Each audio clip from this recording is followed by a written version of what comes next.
Hey guys, welcome back to Overtakes. I'm Kel. And this is Misfit. And we are here for our Friday preview, storylines, what have you. So we're going to start off with the whole big thing that's going on right now, is the Dallas grease fire. Yeah. So for the love of fucking God. That's okay, so every news thing starts off with Dallas. Yeah. Good Lord, they're like the fucking Kardashians on fire. Right. It's they're somehow more dysfunctional with all the other allegations and everything that's going on. It's unbelievable what is happening, and it's like at this point we're both over it. Yeah, I'm over it, and you know what? And their play shows too. It's a big fucking dumpster fire, and you know what? And people are getting mad because people are blaming coaches and stuff. You know what? This is a professional league. Yeah, you guys are in professional league. You're gonna get criticized. Coaches are gonna get criticized. They're not being mean to you. No, they're saying it like it is. Yeah. Their team is not playing cohesive enough, and that has to fall on the coaches. Yeah. Simple as that. If, no one is going to feel sorry for any NFL team that has their... I'm living that right now as a Browns fan. But still, I mean... it falls on the coaches. They're not playing up to the level they are able to play at. And someone posted this on Reddit, and I totally agree. You know, they need to have some kind of press conferences because... This bullshit answer of you don't know what's going on behind closed doors. Yeah. If Hugh Jackson went up there after they got beat by the Bengals 53-0 and said, and someone's like, what were you guys doing? You got to be accountable for this. And they say, you don't know what we're doing behind closed doors. What do you think the majority of the press is going to say in the NFL? Yeah. They're going to roast, absolutely destroy him. Yeah, and it's gonna, so that's what comes with being a professional league. There's going to be some criticism, and it's not coming from a place of hate and trying to dismantle these people. And that's kind of the culture that they're coming from, because when you criticize somebody on stream, it's different. But when it's a professional league, criticism has to come, and that's just part of it. That's part of being a professional league. People are going to hold you accountable for how you conduct yourselves, and they want to know because they're fans. They're investing their time and their and all of that, and they want answers. And when they don't give them answers, it snowballs into terrible back and forths, and just no one wants that. And then it's speculation. People thinking that this guy's a nut and that guy's a nut and these guys are idiots. And I will say one thing though: if people are spewing hate bullshit, that's a different story. And that's something else that we do kind of want to touch on is all the death threats and stuff that Zoe is getting. Yeah, from the Overwatch League desk team. Yeah, that's kind of bullshit too. Yeah, and it's like I just don't. Just extremism in general. There's no place for it. None. And when you can't have a civil conversation, and then you just start immediately going to death threats and all these other things, no one wins. Nope. And that takes your point and throws it out the window. Exactly. Doesn't matter how good your point is. When you threaten to kill somebody, your point is invalid. Okay. But that's pretty much all we wanted to touch on with that. But we did want to talk about the Boston the Boston rumors today. Morning. Yeah, that's kind of interesting. Yeah, they're looking to trade. Who is it? Gamsu, Neko, and Stryker. Yeah, I'll put a link to the report on there if I can find it. It was legit. One of the esports reporters was reporting. There's a lot of infighting going on. Coaches. Gamsu is having problems with one of the coaches, and the other they want to switch the focus on the team into an all-Western team now, or something like that. I don't know. I would not go that extreme. Getting rid of Stryker, Gamsu, and granted they've been underperforming a little bit, except for Stryker. That's interesting. That seems pretty extreme. That. I mean, of all the teams that I thought were kind of, they kind of had a good thing going. I guess Boston was it. Wow, that's pretty big news. I mean, whatever team gets those three or however they split it up, man, they're gonna have some good players. Yeah. I don't know. I don't know really what's happening there. But it seems like it's definitely not good. And it's surprising because Boston seem to be coming back a little bit. I mean, they're definitely not what they were. No. But they're coming back and they're looking a lot better than they were. So to hear this is definitely surprising. Yeah, it's surprising to me. And I mean, and this does fall into where you could say, what's going on behind closed doors. You know, we don't see behind the scenes. Yeah. And this one I understand if there's like all that. See, but they're keeping it in house. But this got out because they're looking to trade. They're looking to trade people. I guess they were tossing offers out to the Gladiators. I guess is what I saw. Man, that would really help the Gladiators a lot to get a guy like Stryker. Would help that team immensely. Speaking of people who need a tracer of his caliber, how about on Houston? Yeah, no kidding. That's another team that really, because wow, Houston is just desperate for a tracer player. They need a tracer really bad because they are getting countered hard, and it's just it's looking ugly in Houston right now without that. And it's the weakest point of their game for sure. And yeah, because they're so strong with their tanks and their other DPS abilities, but not having a strong tracer play is really hampering that team. Yeah, especially, I mean, the way the meta is and the way this league is right now, and the map pool and all that, it just favors. I mean, it's always going to favor tracer play. Yeah. But they got away with it last time because of the Mercy thing. Right. And also the map pool. Where you could play Junkrat and you could play that kind of anti-dive, hardcore, just blow shit up. Because tracer isn't as effective with that. And I wonder if, like, I know with the changes to Sombra, I wonder if that might help them a little bit. But, I mean, that's not going to come until the next stage, and they still got 2 weeks left. Yeah, and they don't have a great Sombra. Yeah. And are they going to have a great Sombra player? I mean, Jake is okay. Jake looked pretty good last night, but, you know, they didn't on the whole. I mean, they got beat, but that's the weirdest thing. Like, the fucking... And then the team that beat him is just, forget it. I can't figure them out. They're my new... Well, actually, no, I can figure them out because I've been on the... Well, not counting the Battle of L.A. I seem to get the right side of the Valiant. Yeah. But the thing is, you know, they... You just never know which Valiant is going to show up. That's the thing. Because when they really come to play, man, that's a tough team to beat. But then there's other times where they just kind of lay down and they just take it. Yeah. And, so the first 2 days of the week were interesting. We'll go more into depth at the beginning of the week. Yeah. After all the matches and the dust is settled and we got 7 more fucking Dallas fuel stories. Yeah. XQC cut his hair online again. Fucking Effect was playing with himself. Who the fuck knows? I'm sorry. We're just over it. I'm over it. And that's the only news that comes out sometimes. Yeah, and that's something that is frustrating, and something I'd really like to see more of from the league in general is like that's something they need to have, like almost a beat reporter for each team. Yeah. Because that's something that every other major sport has, and they're completely lacking in it. And I know that's something that will probably come as time goes on. But even if they just having some in-house reporting on what's going on that isn't directly associated with the league, so they can kind of report on these things. Because I know, like Blizzard themselves, they kind of want to distance themselves from that. So they need like a not necessarily. I mean, like ESPN, Bleacher Report, that type of thing. Somebody that can come in and be a third party that's going to report on these things, but it's not going to like hurt the image of the league, right? Because like when you're getting these things directly from Blizzard, it's really hard to know how they're spinning it and all that. Where you need somebody to cut through the bullshit and tell you exactly what's happening, but it's not going to hurt it at the same time, like a Bleacher Report or.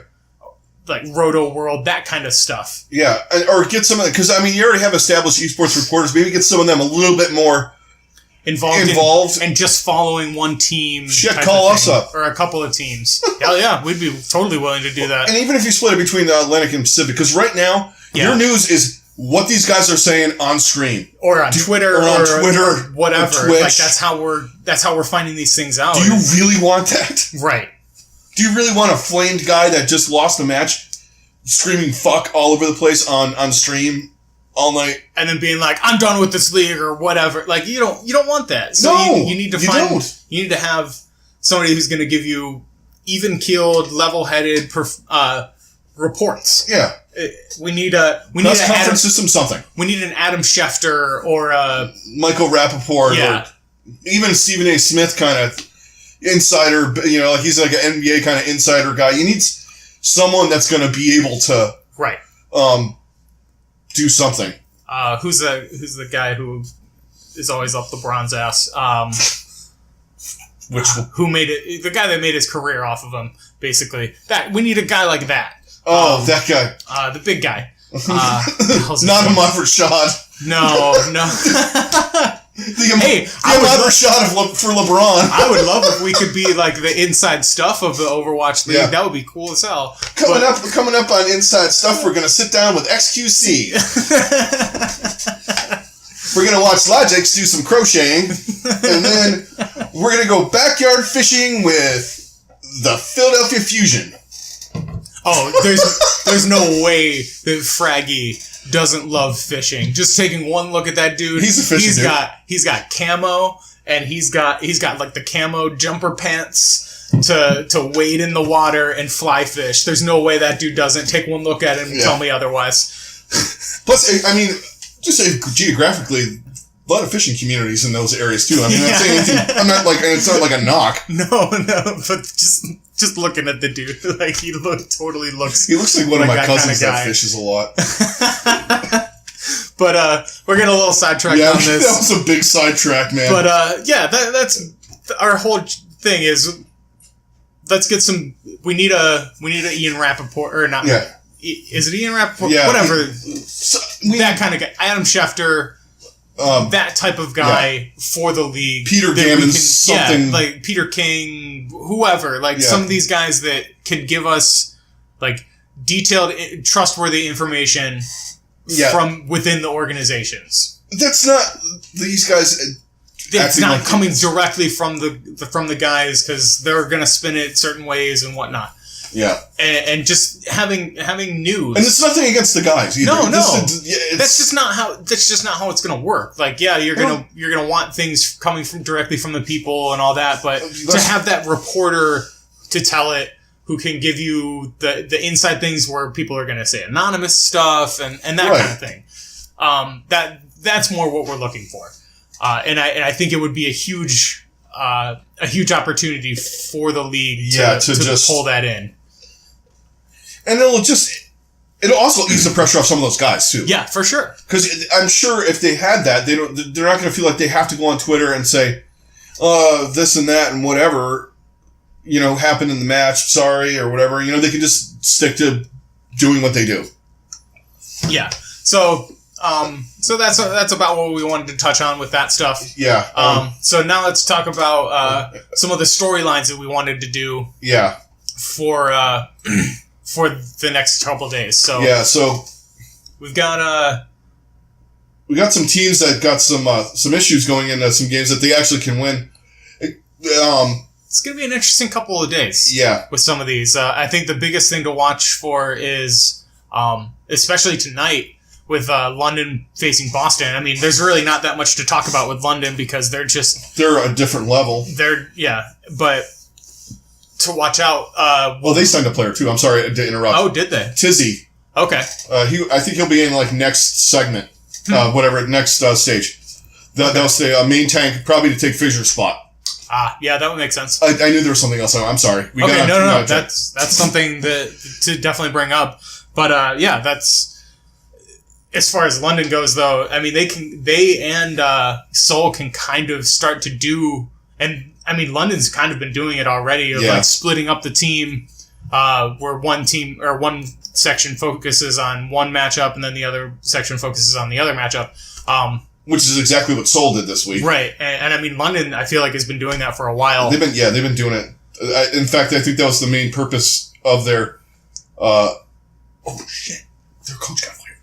London's? Yeah, I forgot about that. Oh shit. All right. Well, let's talk about that. We'll talk about, we'll dive into this a little bit. Okay, so we'll cut that. We can cut this and put it in with the other section. Yeah. Okay, so one of the other big news items that we didn't really touch on yet is London fired their coach. So Bishop is gone. Fired, asked to leave, left by his own accord. However, they're spinning it.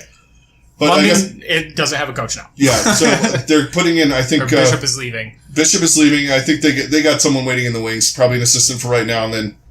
They're also on a team with a bunch of different coaches too. Yeah, they're one of the teams. They're like similar to Seoul. I know Seoul kind of for a while was running the. We we have a DPS coach, we have a support coach, and a tank coach. And then I think they had like a main head coach like head coach strat guy. Yeah.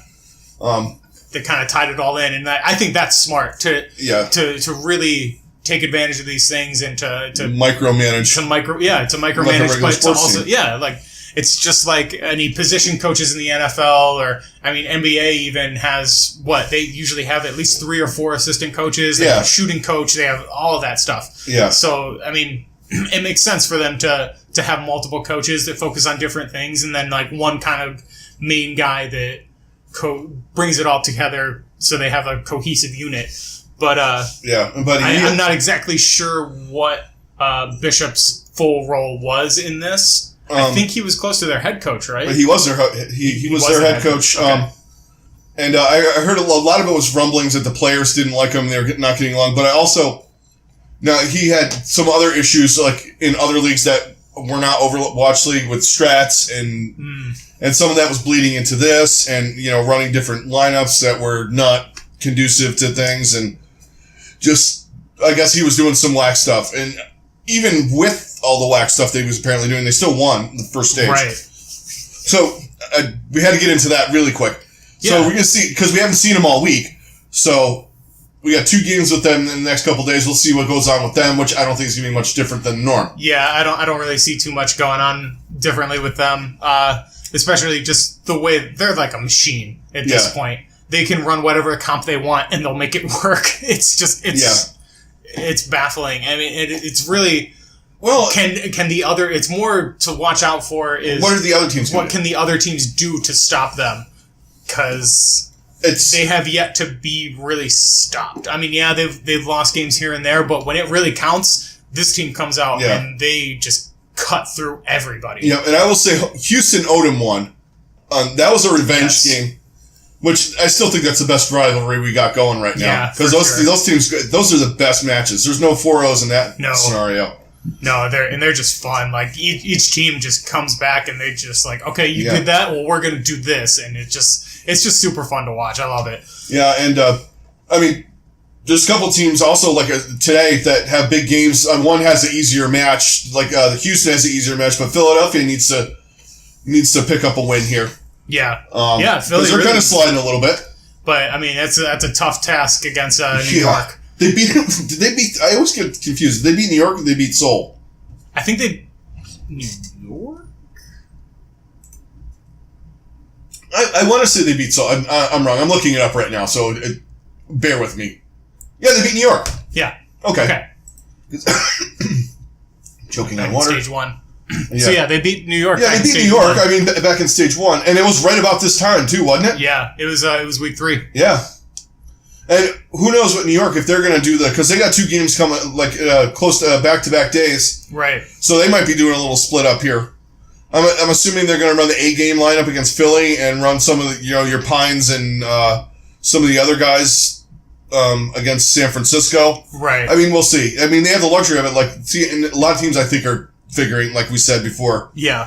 You have to do this. Yeah, I feel like we'll probably be the only people that we'll see in both. I think we'll probably see Jonak and Sabiobi will probably play in both games. But I mean, they Arc might play one, and then who's their other tank or their other healer?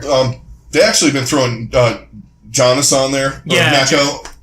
Or Mako. Janus. I think it's Janus. But he's an actual flex. He'll flex him in the tank. Yeah, he'll play tank because he was playing when he was out. Maybe they'll keep him doing that. Just kind of throw him off. Well, didn't they throw Pine in the preseason? Wasn't he playing fucking Zen or something once? He might have, but I mean, if they throw Pine out there, it's definitely not going to be playing Zen. No, not at this point. No, I think his for whatever reason his projectiles are just completely fall off the cliff compared to what he could do with McCree or any of the other hit scan. Especially the medium to long range hit scans. He's really fucking good. Yeah, he's okay on Tracer. He's one of those guys I think if he played it enough, his mechanical skills are so good that it's not going to matter after a while. Right. And another thing we might be looking at here is that actually I heard that Zappis is in for Florida on Friday. Okay. So I mean, he might not play tonight, but you never know. I mean, so we might see a sub in or out. They might just hold him out this week and start playing him next week. Yeah. But some of these people are coming in, and then we got word. I mean, Shanghai's done for the week, but they're not. Their people are not going to be until the 31st because they're going through all the visa processes and all that right now. Yeah. So we actually have hard dates for their players, and the Mayhem have one guy in this week and 2 more people coming in. I think next week. Or the other 2 guys are coming in next week from Korea. Okay. So. Yeah, they'll finally take a little bit longer, but yeah. It's good to see that Zappis will I would say they'll probably put in Zappis either today. I would think today It's against a late Houston. game, yeah. I mean, I would be shocked if we don't see him at some point. At some point this weekend, unless it's a jet lag thing or something like that. Right. I mean, that'd be the only other way. But maybe I could probably see it. They'll probably run their standard lineup tonight against Houston, and then against Dallas, they would roll out Zappis just to kind of give whoever needs relief that. God, I hope they beat the Fuel. So. Yeah, and I really hope they. I'm do a fan too, of the honestly. Mayhem, and I really hope they beat them fuckers. I'm not really a fan of any team, but I'm starting to find the teams that I dislike, and Dallas is becoming one of them. Yeah, and their fans are assholes too, because anytime you put something... Sorry, guys. Some of you are assholes. Yeah. You're like college football fans. You know, don't say anything bad about my team. Sometimes you gotta look in the mirror, dude. Yeah. And stop downvoting people when they say something that's not positive about the Fuel. About your team. Yeah. Because, you know, every team has problems. And I'm a Mayhem fan. You have to acknowledge them. I'm a Mayhem fan. You think my team doesn't have problems? Right. And they're about the same record at this point. Yeah. I mean, Dallas has a few more wins because they started to put it together at the beginning of this stage, and then they fell apart again. Yeah. So. Well, who knows? All right. So that's the rest of the Dallas story for the week. Right. But you know, I mean, back to the Mayhem with Zappis, they could throw him in because he's a kind of a flex tank. Yeah. Maybe you throw him in on Hollywood or tonight or maybe Saturday on Kings Row. Yeah, maybe you throw him in. Just to get him in and playing a little bit. Yeah, get him a little Zarya. He's a good Zarya, so. Yeah. You could. Oh, yeah. Or throw him in on a Roadhog or. Yeah, and then you do that, and then maybe you can move Swoosh around to flexing back to DPS, doing that kind of stuff. So yeah, we could see some interesting lineups from Florida. That's definitely something to watch out for in both of those games. Oh, definitely. Because I feel like, if anything, they're probably going to, they might just go map wise instead of like a whole match, just to kind of get him in on I think, things. Like I said, throw him in maybe once or twice. Right. One map here, give someone a break. Right. And then the rest of the matches, I mean, we got, some teams that we already talked about earlier in the week, and they're kind of, except for the Gladiators, didn't have a big win. We'll throw that out there. They did win the Battle of Los Angeles, and fucking killed them, too. Yeah, they destroyed them.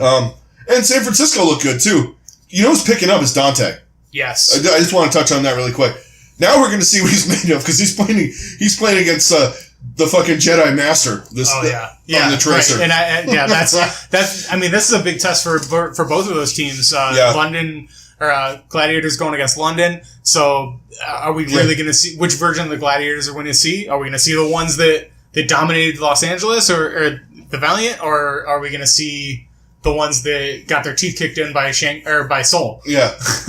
So, which ones? And then same with Shock. Are we going to see a stronger improvement from them, or are they going to be the same ones? And that's the one I have a little less hope for. I think the Gladiators can kind of put up a nice little fight against London. Yeah, I do too. I wouldn't pick them, but we'll get to that later. Yeah, we'll get to that later. But at this point, it'll be interesting to see where the Gladiators fall in this game for sure. They're up and down. They're not as up and down as their they're more up and down than their Los Angeles brethren. Right. I would say more down than up. But they had a good match, and it could be a little positive thing. The problem is you're playing London, man. Right. And I want to see what Dante does, because I think his Junkrat's been really good. He just has been playing lights out, man. Yeah, Dante's been playing at a really high level, and then when he's playing well, that opens it up for Baby Bay, and he can really play at his strongest, because it's become very clear that when you take Baby Bay out, San Francisco can't do anything. Yeah, and they took it to Dallas, no matter what the drama was with Dallas. Yeah, because Nemix and Nomi were playing fantastic. I mean, they played a really solid game. And I'm not mentioning... They're like fucking Voldemort with me right now, man. That team. Right. Fuck blue. The team who must not be named. Yeah, the team who can't be named. But they beat them earlier in the week. But, you know, they seem to be taking steps. At least this week, they look like... Because you know how we've been saying they're so mediocre. I want to see what they do against New York now. See if they take a couple... Maybe take a map. Yeah, if they take a map, I think that would be a strong improvement from them. Yeah. And then they can really get things figured out. And then once they get some of their other guys in... like, take a map early. I like it when they take... Yeah. I think that's what they really need. To make the last map mean something. Right. Not we took 66. Right. Exactly. It's like, hey, guys, we were down 3-0, but we took the last map, so it's cool. We got something. Spoiler. But I think that's about all we wanted to talk about for our storyline. Don't forget to give us a like, a subscribe, all that good stuff. Hit us up on Twitter, Twitch, and then just keep checking out all our videos. We'll see you guys around. We'll see you guys later. Keep the conversation going down below as well. We love comments and, you know, keeping the conversations going and all that stuff. So we'll catch you on the next one. Catch you guys on the next one. Later.